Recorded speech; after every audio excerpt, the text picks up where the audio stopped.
polar explorers. Ian Finch, former Royal Marine Commando, is about to embark on one of life's grand adventures.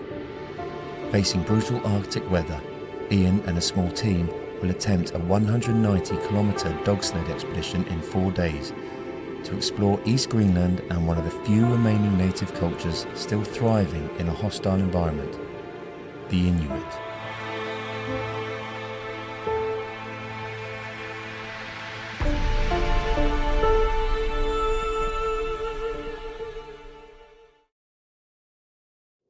Kulusuk, a small island formerly known as Cap Dan, is a settlement in the Semilla municipality in southeastern Greenland. Kulusuk was uninhabited until the early 1900s, and today boasts an Inuit population of only 267 people. Only hunters, their families and their dogs inhabit this small island. Read a book by Ranulph Fiennes about his Arctic expeditions and how he was training for his North and South Pole challenges. And he was speaking of Greenland in such a poetic, beautiful way. And as soon as I read those words from Ranulph Fiennes, I fell in love with the idea of going to Greenland. I fell in love with the idea of seeing the culture and for what it was. And I just was transfixed on the idea of going. Dog power has been used for hunting and travel for over 1,000 years. It's an animal the Inuit depend on day to day. In Greenland, dogs have contributed to human culture, and in winter has been the only way to successfully negotiate through and survive such a hostile environment. The expedition team spend 2 days learning how to assemble a dog team and understand the crucial roles each dog plays in the pack.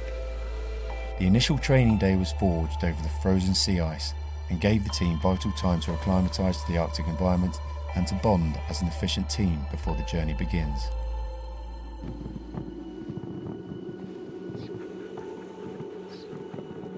Often in Greenland, weather is extremely unpredictable. Its proximity to the ocean means erratic weather patterns frequently fracture the imposing silence. On day 2, the decision was made, due to hazardous conditions, to halt the expedition team and continue the training and preparation.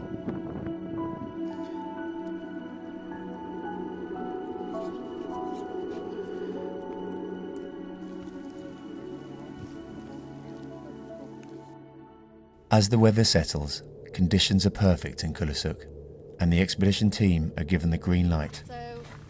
After a brief from the expedition leader, the group divides into 2, 1 hunter and 10 dogs per team. With preparations complete, they leave the frozen shores of the community.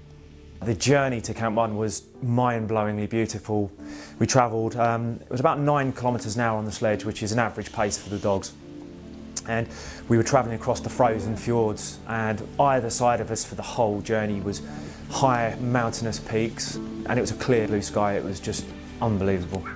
A strong team of dogs can travel up to 30 miles a day pulling a single sledge with a load of 900 pounds. Their endurance and dedication to running, even when tired, reflects the bond between humans and dogs in the Arctic.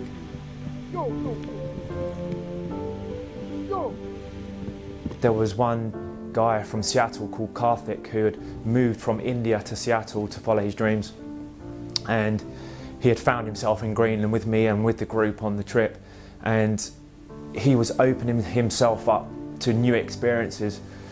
You don't get days like this every day. Just wonderful, brilliant day.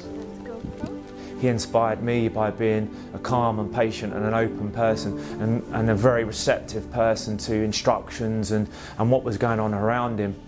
Ian and the team arrive at their first overnight location, Tinnatikkalak, an isolated spot 30 kilometres north and 3 hours travelling time from Kulusuk. The temperature is plummeting and the team dig into a snowdrift to offer protection for the tents. They settle down for the cold night ahead. It's been probably one of the most memorable days of my life. We've travelled by dogs today about 30 kilometres, and I can only say it's some of the most pristine and unbelievable scenery I've ever seen. And it's just been breathtaking. I can't say anything more than that. The expedition team rises from bitter nighttime temperatures. Conditions are clear, but the cold has a savage bite. The scenery, like an empty Arctic moonscape, has something new to offer each time the sun rises. Today the group head 50 kilometres north to Semilla Gak, a highly remote Inuit settlement on a peninsula on Greenland's east coast. Here they intend to explore the settlement and learn more about the Inuit culture and way of life.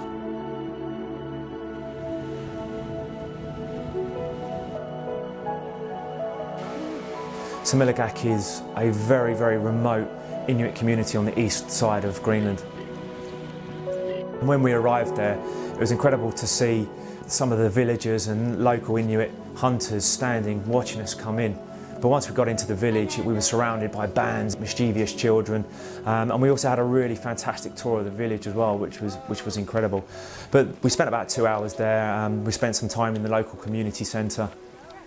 But most of the time was really exploring and getting a feel for what Semilla Gak was like. And also one of our Inuit hunters visited his family there that he hadn't seen in 6 months.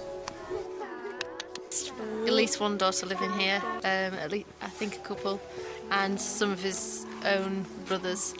So it's pretty nice for him to have a journey over here and catch up with family.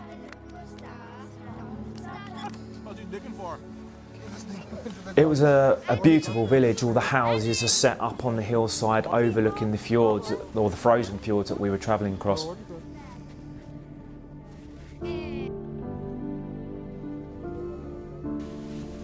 As the team return over the frozen pack ice from Semilla Gak, every member of the group has the chance to reflect on how the Inuit culture still thrives to this day.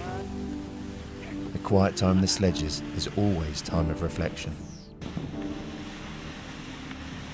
Was moving about 8 kilometres an hour, but it was incredibly cold. We had to wrap up all our hands, our faces, get the glasses on. It's amazing to see a culture and a community that's settled so far up in Greenland, that are so remote and so detached from everything.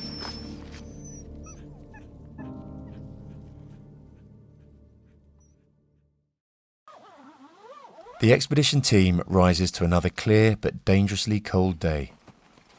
After morning routines are complete and the dogs are ready, they proceed on the sledges 43 kilometres southwest to a location known as the Hunter's Hut. The cabin is a man-made insulated wooden structure that was built in the mid-80s. This would be their midway stop-off before the return to Kulusuk the following day.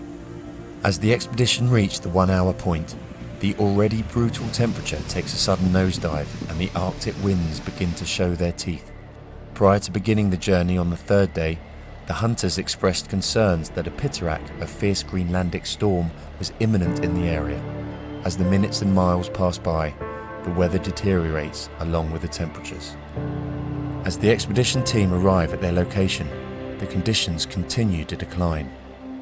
They are immediately tasked to dig the tents in and build a strong protective snow wall before the storm and temperatures become too dangerous. We had to build a snow wall around the tents to protect the tents because they would have literally blown down in this Greenlandic storm. And it was really tough going because the temperatures were really cold. Some of the people that I was with as well hadn't been exposed to that kind of temperature, and trying to think clearly and stay as a team in that kind of temperature as well. So we had to really come together as a group and work on our strengths and work as a team to get that job done. It was very difficult at times to deal with the extreme temperature. It seeps into every part of your clothing, into your gloves, into your socks. It closes you down, the cold temperature, and as to those moments, you've got to stay focused, you've got to stay in the moment, and you've got to remember what you've been taught. The expanse of the environment and being in the face of extreme conditions can make some people reflect on the important factors about life, its direction, and fear. My biggest fear is not reaching my potential. I believe that every person out there has boundless potential, but when you look in the mirror you have to acknowledge your own potential, your own uniqueness, your own greatness. If you don't do that, I believe we limit ourselves in life. The expedition team awakens to a snowed-in location. As the storm ravaged through the night, the Arctic winds spared the team, blowing through to leave a clear but bitterly cold last day for the 15-kilometre route back to Kulusuk. Once more, the journey home is a quiet time of reflection. a lasting moment to take in such a vast environment that even in a modern world is still connected to such a rare and ancient culture. I remember thinking when I was going back, this would be my last opportunity to really take in what was around me, and it was an incredible opportunity just to reflect and actually get a chance to speak to some of the people on the sledge about their experience as well. And we all agreed that it was a life-changing experience. When you're on that last leg of coming home, you start to think about the good things you're coming home to: a warm shower, warm food, a warm bed. And those are, I remember thinking those are things I was really looking forward to. And when we come back into the village, and then the moment that I was exposed to that warm food and the warm shower, I longed to be back out on the sledge. I felt a sadness. I felt a sadness because I left a little bit of me out there on that sledge, out on that ice, and I guess it will be forever left there. Sometimes I feel that fear and things in life stop us from going out there and really taking life by the scruff of the neck and exploring it and exploring what life means to us. It's the end of an extraordinary journey. The team travelled 190 kilometres through some of the remotest and naturally diverse terrain anywhere in the world. They came here to experience a way of living, to gain a new perspective, and to draw inspiration for life from a different source. What they gained was a new horizon. If you can get yourself into an environment like that, you will come back a changed person. There's no two ways about it. You come back a changed person because it makes you reflect on what is out there in the world and the beauty that is in the world. And the only thing that's stopping us getting to somewhere like that is us.